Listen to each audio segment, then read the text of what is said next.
Welcome back to another episode of the Bono's Real Estate Podcast. Today I have a giant guest, quite literally giant guest on the program, Bryce, aka the Lending Giant. How are you, man? Good, brother. Thanks for the invite. You got it. Excited, man. Yeah, it's gonna be good. Watching all the podcasts, dude. You're out there crushing it, man. Thanks, dude. All right, let's kick things off here. I'm kind of curious about your morning routine. Tell us about your morning routine. Oh, geez. So it's been, I wouldn't say it's been changing, but it's definitely been a process of kind of figuring out what works. And so one of the things is actually I try to do a lot of my routine. Again, I kind of come back to him a lot, but Ed Milet. And he has a routine where it's, we're typically, I'm still getting into like the 6 days a week, but we're like 4 days a week, get up at about 5 a.m. and we hit the gym from about 5:20, 5:30 to about 6:15, 6:30. Then come home. Somewhere usually either if I wake up and I'm not awake enough, I'll cold plunge in the shower. But if I get home, I take ice cold showers, and that's what I use to like cool off and just like shock the body a little bit, kind of get it going. I love it. Lauren hates it. So she'll get in the shower and like wait like 20 minutes for it to get hot. It feels like, right? Arizona, so it takes like 20 seconds. That's me. I'm a hot shower person. Dude, honestly, I don't even like hot showers anymore. I want to hold. So get up and then I go make my smoothie. Usually get the morning going, check some emails on my phone. I'm getting stuff going, turn on a podcast, or talk to her if she's not already on the computer, and you're ready to rock and roll for the day, man. Do you think that it's important for people to plan out their days? I see on Instagram, it seems like each morning you have like a whole itinerary for the day. Do you think it's important for people to do that? Does that help you? Dude, it's actually kind of funny. I think our boy Caden actually was the one that kind of initiated that. If you don't know Caden, Millennial Loan Officer, shoot him a follow. But, he posted it a couple times when he was running, kind of getting back to routine. I love it. One, it's actually interesting the feedback you get. Like tons of people are like, oh man, you're making me feel like I got to post to be accountable. I'm like, well, look, if I'm not posting that day, if I'm busy, like today I'm all over the place. I'll be sharing stuff, but I won't be probably posting a ton of my own content. Right. So it's like people get to kind of see like, what is Bryce doing? Yeah. And either if you care, great. If you don't, I don't really care. Like I'm going to showcase it. So the days are pretty planned out. I try to book everything out, weeks in advance. So I love it, man. It shows. It also is kind of a quick reminder when I plug it in, like I'm going to go write it down on a piece of paper. Yeah. Or I could just plug it into like a feed where like 200-300 people are going to see it. So they know exactly what Bryce is doing that day. Yep. I think it's really cool. I love seeing what you're up to during the days. And I saw this morning he had a podcast episode on the Bono's podcast, and so that was pretty cool. So I'm always curious about how people get started in this industry. Oh, yeah.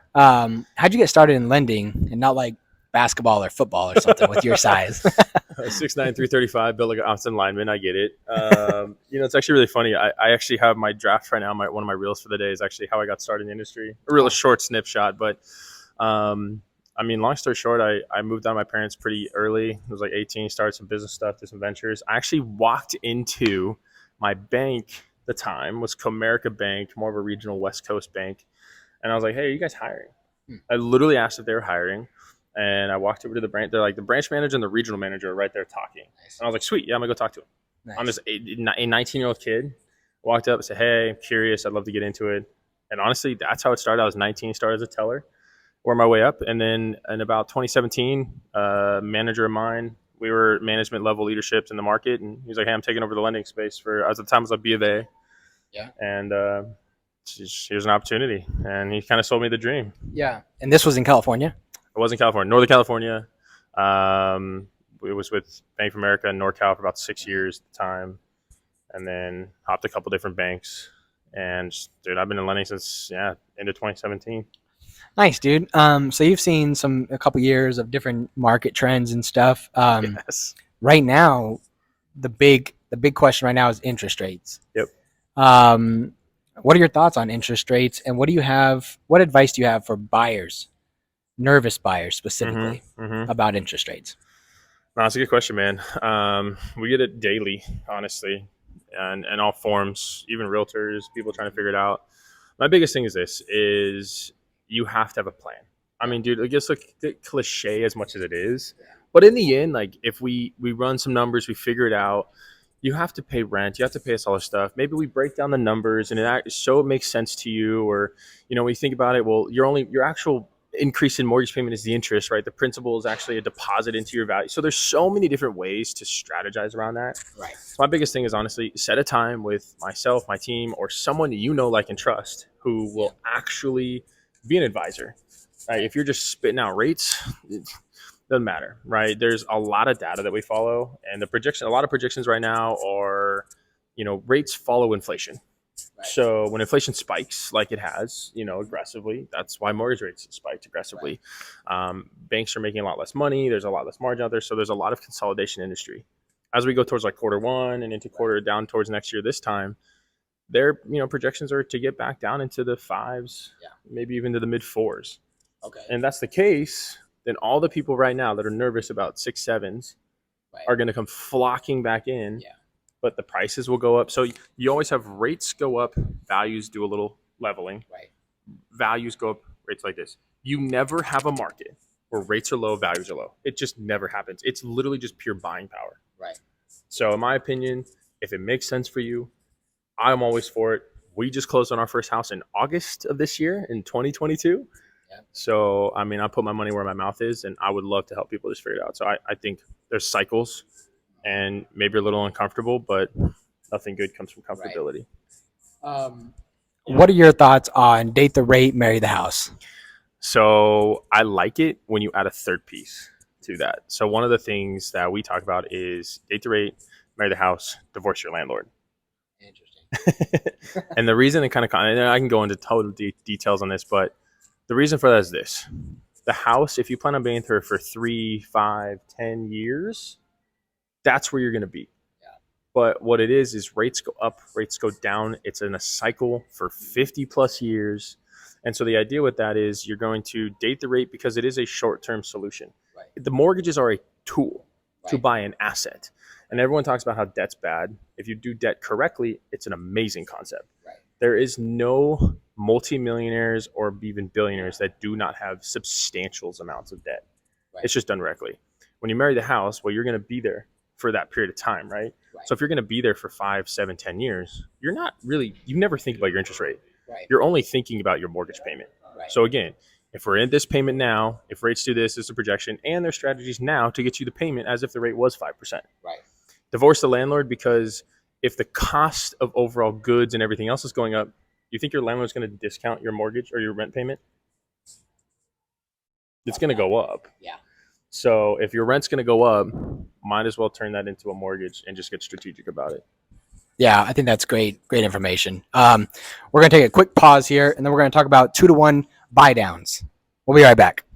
Thank you so much for tuning into this episode. Please don't forget to follow on Spotify and to subscribe on YouTube. Enjoy the rest of the episode. All right, we're back. We're going to talk about 2-to-1 rate buy downs. Yep. Explain to people, what is a 2-to-1 rate buy down? So there's a few different ways that you can do them. 2-to-1 is the most common that people are talking about. We currently actually offer 1 buy downs, 1.5 buy downs, 2 and 3 buy downs. Nice. So there is a strategy. A lot of lenders only do 1, 2, or 3, or just 2s. What that means is the 2 in the front of that, let's just use market rate 7%, which it is today as of October 19th, 2022. They're about 7%. So if the interest rate is 2, it's going to be 2% less than the market rate. Okay. So that means basically the payment, and for example, let's say the payment from 7% to 5% is $1,000 a month difference in payment. It depends on the loan size. That means the first year, your mortgage payment is going to be based off of a 5% interest rate. Year 2, it's going to be based on the 1%. So it's going to be based on 6%. So let's go from 7 to 6. So that means that if the payment is $1,000 difference the first year times 12, that's $12,000. Again, this would be a substantially, $800,000-$900,000 mortgage. But then the second year, let's say it's $500 for easy math. Mm-hmm. That means we have $12,000 and $6,000. We have $18,000. Okay. That is the difference in payment between those first 2 years. Interesting. So the strategy with that is, instead of doing price discounts, reductions, because it doesn't actually save you as much as you think, right, is to ask the seller, in this case, $1 million home or whatever, for $18,000. Okay. I literally just ran this yesterday, so this is why this number's in my head. Right. But now you're getting that. So they're basically paying your part of your mortgage payment for the first 2 years. Okay. It just helps you ease into the process. So, and it's like an escrow account. So you're like, well, what happens if I refinance in a year? That's been the most common question. Well, if there's $9,000 sitting in that account, that will literally just buy down your mortgage payment. So your mortgage balance will be reduced by $9,000 when you do the refi. Okay. So that was kind of a longer version, which is perfect. Now, in 30 seconds or less, explain a 2-to-1 rate buy down for people who are still a little bit confused. A 2-to-1 rate buy down means that you're going to have an interest rate of 2% less than the market rate to start your payment. So if it's 7%, you'll make a payment based on 5. The second year will be 6, and then the third year will be 7%, assuming you do not refinance in that timeline. Boom. Boom. That's it.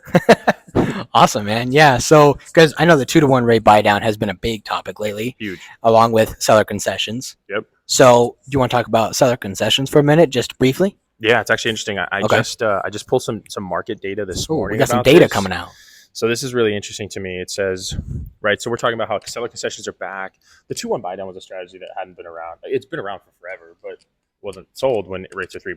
You don't need it, right? You might want a 1% mortgage payment, but right. So they're saying 38% of all transactions in Maricopa County in September had seller concessions. But here's an interesting thing, but it's way more common than we realize. Actually, pre-pandemic, so before 2020, 35 to 39% of all transactions had seller concessions. So what that tells me is we have just literally normalized the market. That's all we're in. Yeah. Makes a lot of sense. That makes a ton of sense. Yeah, I think it's going to be interesting. I read an article the other day about interest rates possibly going to 8.5. Sure. Have you heard that? What is your thoughts on that? You know what? If they do, they do. Right. I mean, my biggest thing is you can't really control that. Right. And for some really high-risk buyers, they actually might be at 8%. Most investment loans, here's the biggest thing, is most rates have a point where they can't increase. The rates themselves aren't increasing. It's the cost of rates. So really, when rates go up, people think, oh, mortgage companies make more money. They make way less money. Right. So if they go to 8.5%, it'll just slim the buying pool a little bit more. Right. It'll require sellers to be more strategic. It'll require real estate agents to really have a legitimate partner team to teach them, educate them, and be in this process. Like, you're not just listing a house anymore. So if they go 8.5%, that'll happen. But what goes up kind of has to come down. Right. And inflation cannot and will not stay where it's at. Right. I think this, especially with the interest rates, I think this is going to be one of those situations where we just have to wait and see. And that's what we'll do. We'll wait and see and just deal with it when it comes. Yep. All right, I want to pivot a little bit because you and I met through Instagram. That's it. Social media. And you're kind of a powerhouse on social media, the lending giant. Jeez, give him a follow. Louise, I don't know about that, man. Give him a follow. What kind of role has social media played in your business, and have you gotten actual business from social media? It's funny, man. I get that question a lot from people that are nervous to start. They're like, well, what's the ROI? I'm like, do you know what the legit straight up ROI is on every phone call you've ever made in your career? No way. Like, unless you're a tracking nerd, so my thing is this is, social media is everything on my brand at this point. And, one of the biggest things, and this isn't like a gloat about myself, but it's been interesting, this process. I started kind of early 2020. Just started kind of putting stuff out there. Pandemic hit. I was with an institution where it was, kind of everything was locked down in the Bay Area. Yeah. I started just getting involved in these groups, man. And honestly, it's 90% of everything now. I mean, like, my initial buyer calls, I'm having my clients follow me. I'm like, hey, let's stay engaged. Let's stay in touch. That's big. And I think the thing about it is it's not one of the biggest things. One of my executives, love him to death, Alec, is amazing. He always talks about, he's like, well, one of the biggest things we miss out on the word social media is the word social. Right? Like, everyone is posting content about them. And like, of course, like, I'm showing you my life, showing you behind the curtains and what I'm doing, what's going on.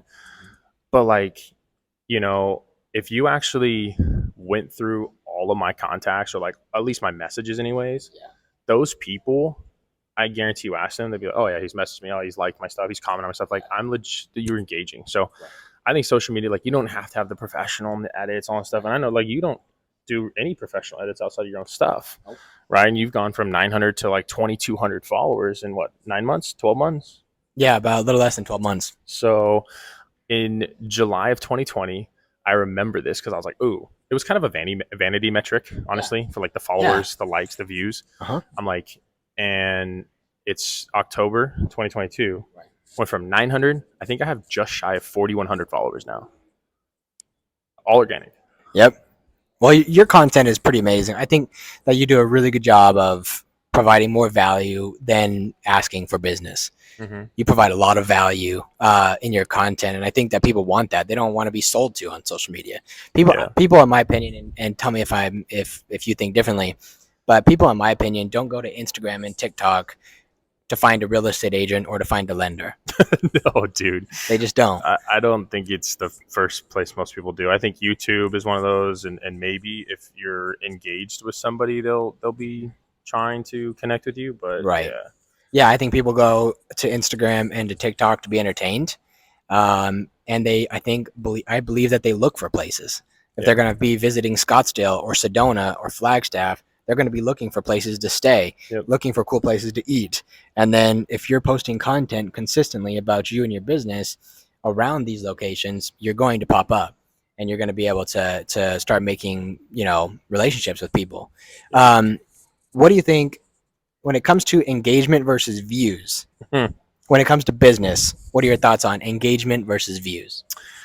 So I think we were just kind of touch base on this last time, and I think it's interesting because I've had videos hit 50,000 views, and had like a couple hundred likes, but no comments, no likes, no shares, no saves, right? None of the stuff that important. Now everyone right now is going through, like, Instagram can't get their crap together, so it's like no one's getting like epic views right now for the most part. Like, content views are overall down, and like just the algorithms. But my views, since I've started doing different types of content, or I've gotten a little more educational, my views have gone dramatically down. Yeah. So I might only get 1,500 views on a video, and it might get 60, 70 likes. But I've had video, they're getting like 20, 30, 40 shares, 10, 15, saves. Well, that means that someone's like, oh, that's good information. Mm-hmm. And to me, that's way more important, because that means that in someone's thought process and someone's vision of what they're trying to accomplish, whether it's a realtor, a client, a friend, doesn't matter to me. Right.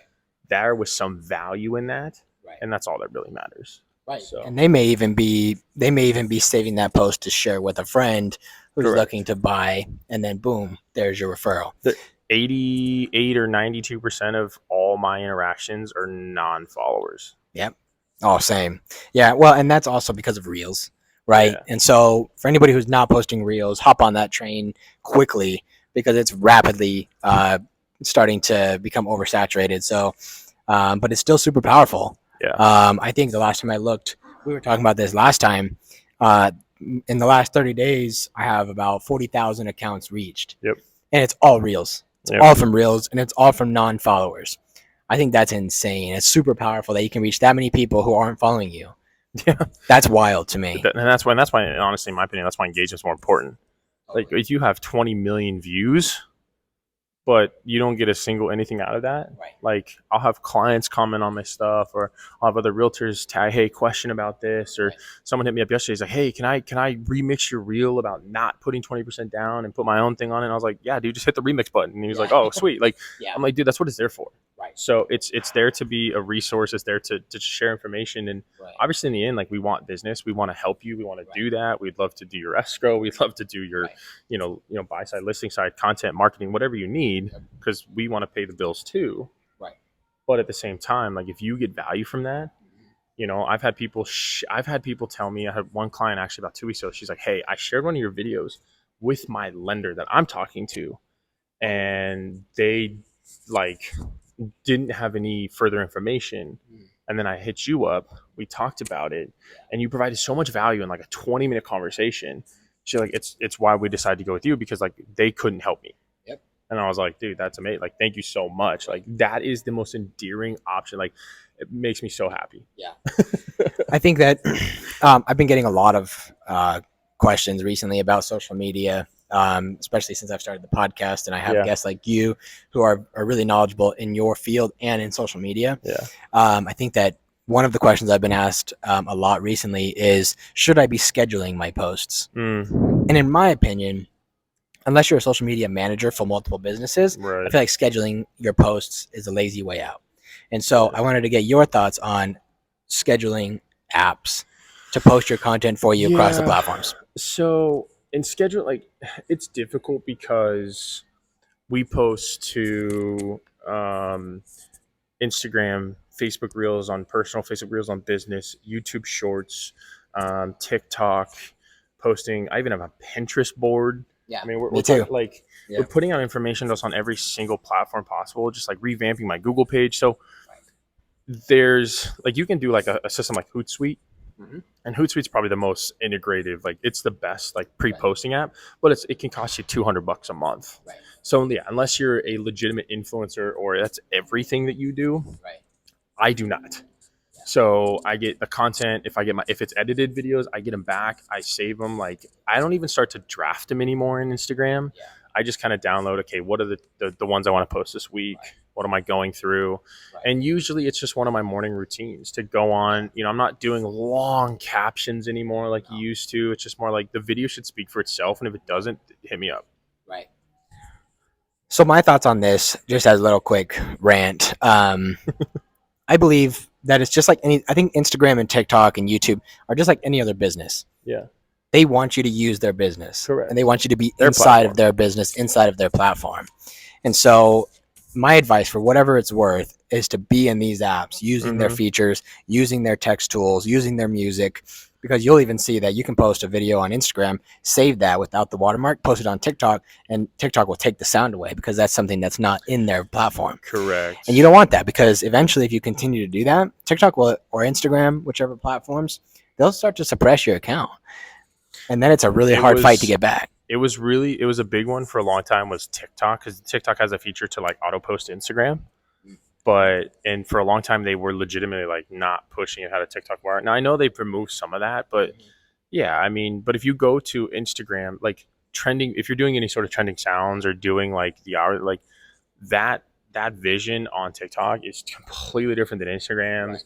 Right. And like YouTube Shorts now are becoming a searchable feature. So it's one of those things where it's like you're gonna have the opportunity to like search for this stuff. And that's the thing is more and more people are legitimately searching, right? And there's a really weird stat, and I'll end it on that with this piece, is like when it comes to content and platforms and online presence and kind of knowing all this is I don't remember the years exactly, but it was a really weird stat. It was like NAR was posting this data about, in 2012, it was like 88% of transactions were from a realtor initially to a lender, then the kind of this whole like cycle. And it became, but by 2016, it was like 60 something percent of all transactions were initiating online. And that was 6 years ago. Right. And let alone the shove of the pandemic, just like online, here you go. Yeah, absolutely. Yeah, that's super powerful. For somebody who's wanting to get onto social media and they're starting from scratch, what's your single most powerful advice for them? I think it's the one thing I didn't do fast enough, and it was just be you.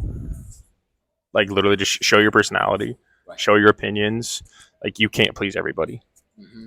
And if you're not pissing people off, honestly, in my opinion, you're probably not being you. Yeah. Yeah, that's a not great... to like intentionally be like F you. No, like... no. But I've always lived by that too. If you're not pissing people off in your industry, whether they're competitors or even people on your own team, because you're so good at what you do by doing it differently, then I believe you're doing something wrong. Yeah. I believe if everybody loves you, then you're doing something wrong. Yeah. I mean, I don't... Because you're not a threat. Yeah. And as a real estate agent, as a lender, as a title person, we want to be everybody's friends. Mm-hmm. But at the same time, we want everybody to know that we're a threat because we're good. I agree with that. And I think it's actually interesting. Just this morning, I had this conversation twice now where it's like there's kind of this new wave of lender and realtor side. I know the title side is a little less, maybe new age per se. I think you're one of the most new age title people out there, but it's like, it's more collaboration now. I mean, honestly, some of my best friends in the industry aren't at my company. Right. They're not in my branch. Like I have zero value to give them any information that I have other than just creating relationships. Right. Now, I mean, this might be the first time I've said this publicly, but I do plan on eventually creating my own branch, creating my own team. So I do want to be connected to these people because I think, hey, if you're one of the best of the best, like, why wouldn't I want to be around you? Right. Absolutely. I also appreciate that exclusive insight on the Bonos podcast. Yeah, no, I think that as far as being different in your industry, however that may look, is so critical. And I also believe that success, not sex, uh, Oh, but success audio doesn't. clip. Yeah, success doesn't come from how much capital you have or how much experience you have. It comes from who you know and who you Yeah. can surround yourself with. And I think that's super powerful, especially in this industry. Um, Kind of to pivot here before we kind of start to wrap up. What do you think your biggest failure in this industry has been, and what did you learn from it? um, damn man, it's a good one. I mean, I think it depends. From some of my biggest failures, and I'm honestly still working through some of this personally. From a business perspective, it took me, I was one of those people, it took the shift, it took the market to honestly stay in touch with my quote unquote database. Yeah. And so, and not because it's not, I didn't care about it. I mean, we were busy, all this other stuff was going on. That's fine. But I legitimately care. And I think the thing is that is Lauren says all the time, she's like, I'm like, I care, I do it, I do this. And I'm like, yo, dude, if I'm like committed, I'm committed. Like if I'm in it, I'm in it. Right. And so I think she's like, yeah, well, you're loyal. And most people are not. Right. And so when you go through that as a business perspective, that's been one of my biggest fails is to not start building the community sooner.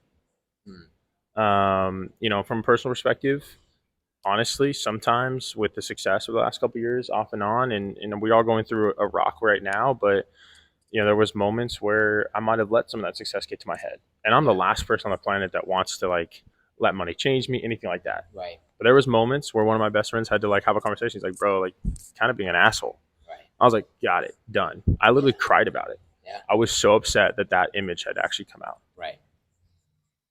Yeah, that's tough. And that's, I feel like, one of the downsides of social media is because in many cases, it could take, not even a year for your entire business to change. Yep. And there's a lot of things that can happen with social media and, push you along in your career that can get to your head. Yeah, absolutely. And I think it's important to check yourself into reality. I think everybody has to do it. I think you did a good job of that. And thank you for telling everybody that, because that's big. Yeah. That's powerful for people to know, because I've always lived by this idea of no matter how big you get, there's always going to be a bigger fish. 100%. Always going to be a bigger, tougher, meaner fish. The great white still hates the orcas. That's right. And so I think it's always good to stay humble. Remember always, where you started and how far you've come, and take pride in that. But also remember that people around you still care about you as a person. Correct. And you need to care about them as people as well. And I think that's awesome. And I just as a little additional point here, I can never pronounce his name, Robert from Shark Tank. Oh yeah. Yeah. Anyways, Robert from Shark Tank, I was listening to a podcast that he was on, and he was talking about how everybody should always be selling on social media. Mm-hmm. However, the more obvious the selling is, the less effective it is. 100%. And I think that goes back to what we were talking about before. If you can provide value without acting like a salesperson on social media, you're going to win. Marketing beats sales any day of the week. 100%. Like if you are good at marketing yourself, marketing your service, marketing who you are, what your value proposition is, you don't have to sell anything. Right. Like because the people that want to work with you, engage with that, buy the product, buy the subscription, buy the service. Yep. Like they'll just do it because they're like, this guy showed value Right. of this situation that, hey, I actually need this solved. Right. I think one of the other things that Robert had said that I just found so powerful and impactful was a good salesperson can dominate a room, but a good marketing person has unlimited rooms. Correct. And that was powerful to me. And especially now in the world of social media, Dude, if you're a good marketer, the amount of people that you can reach is unlimited. What is it? Like Cristiano Ronaldo? He gets paid like $2 million for every branded post. Like what? He doesn't sell anything. That's next level. Right That's there. called marketing. It's just a brand. Yeah, right. Like pay me $2 million to post every reel. I'm deal. Easy. And pay me $2. All right. So this last thing is something that's new to the podcast. Oh boy, here we go. And it's cool. I'm excited to see how it goes. So you asking the audience the question of the day. What is your question of the day for everybody who will watch or listen? Dang, man. I didn't give him any heads up on this either, so he's shooting from the hip right now. You may want to prep the next person on this one a little bit ahead of time. There's no fun in that. There is no fun in that. The question of the day. Honestly, when it comes down to it, it's more so like I can go real estate and go friend, but what is the biggest passion and what is your biggest why? Like, why do you do what you do, or why do you not do what you want to do? That's a great question. Think about it. Answer it in the comments. Thank you for watching. My name is Bo Bullard. I'm with Pioneer Title Agency in the state of Arizona. You can find me on social media at Bo, the social title rep. Where can the people find you? Pretty much every social media platform, and we are at The Lending Giant. And we are about to drop our first podcast as well, which will be coming out. Be on the lookout. What's that podcast called? It's actually called The Giant Mindset Podcast. That's awesome. Check out The Giant Mindset Podcast. Follow Bryce on all the social media. Thank you so much for watching. Thanks, Bryce. Thanks, brother.